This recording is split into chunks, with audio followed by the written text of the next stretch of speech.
Why would anyone show up to participate in a process where people are being shot, people are being kidnapped, people are being drawn away? I think that one alone makes the young people to fear, to come, to be interested.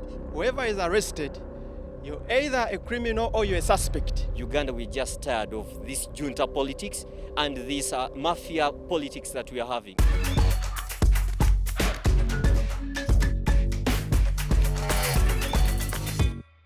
The 77% is back in Kampala, and this time we're here to find out why it is that young people seem very not interested when it comes to politics, or at least that's how it appears in the foreground. And we're trying to find out why. Is it their choice, or is it a choice that was made for them based on the system? Well, to begin this conversation, I'm going to start with Mr. Gilbert Olingo. He is from Generation 7, as you can see, and he's actually rallying young people to support Museveni. For me to rally young people to support President Museveni, it's because of the ideology that he has, it's because of the experience.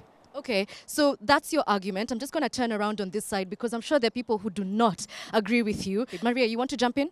The money nomination fees alone blocks very many young people. I can tell you, I'm a member of the National Unity Platform. We had so many young candidates, and most of them could not afford the nomination fees. That alone blocked so many young people out.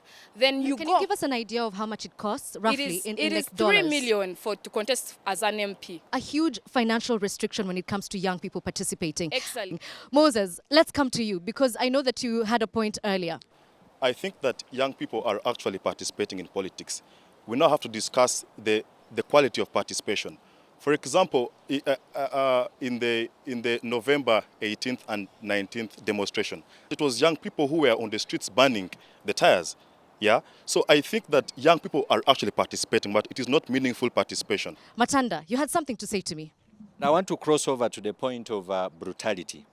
Why would anyone show up to participate in a process where people are being shot, people are being kidnapped, people are being drawn away, if I can use that word, people are being held incommunicado? Why would anyone who is sane go to participate in such a space? Let's ask the people who did it. Yeah. Why would anyone sane put themselves in such a scenario? Matanda asks. Matanda, sometimes the young people who are keep surprising me, because if someone speaks about violence, taking in drones and all that, I think all here people participated in politics. And I don't know if any of them testifies to being kidnapped. I don't know.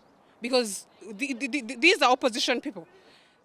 Were you kidnapped? But you're here. But hold on, just for clarification, are we suggesting that only people who participate in the opposition are the ones who are terrorized, or are we saying that it's happening all around? You're saying that it's not happening. That's what they're trying to paint. That's what they're trying to paint. Maria, I know you said that you had experienced something of that nature. Can you share with us? Before the arrest, I was advised by my chairperson, LC1, that I should not come back home tonight because they're looking for me. So I told them, but why? On which accounts? They told me because I was putting on my red beret, the People Power beret. They came and told me I have issues to answer at police, and I of course I went with them. And when I went with them, they didn't take me to police. They took me to someone's home, literally, and they were asking me so many questions and then asking me to withdraw from the race. All right, Gilbert, you're disagreeing with this. I can hear your head shaking from the back. What are you disagreeing with? I am disagreeing with the issue of brutality, the arrest. But how can you disagree with it? That's her experience. It's unfortunate that she went through that, but I want to make this known to each and everyone who's here. Whoever is arrested, you're either a criminal or you're a suspect. I think it's unfair for you to say that Maria's experience doesn't count, because she's told us that just by wearing a red beret, she was hunted. No, there is no abduction. It is arrest. People are arrested. We saw them on cameras clobbering policemen. We saw them on cameras looting people, including the members of parliament that people elected. You want police to just look at it like that? Okay, all right. We can go back and forth on this issue all day. Let me come back to Matanda here. I think we have the system, the NRM, the government in power has weaponized the law. One Natabi will be questioned and detained in an ungazetted place. And the one Tamale Mirundi will wear the same beret, but yellow, and walk around without any question. I mean, that's really interesting to understand that there's a very different experience for young people who are trying to be elected from the opposition and for government. Joseph Kakoza, you're the one who was shouting false. True. What are you saying is false? In Uganda as a state, if you go for campaigns, you can be arrested, you can be hit, you can be tear gassed. So the issue is now not about money. I had, let me rebut also this point where they said many people that had money lost.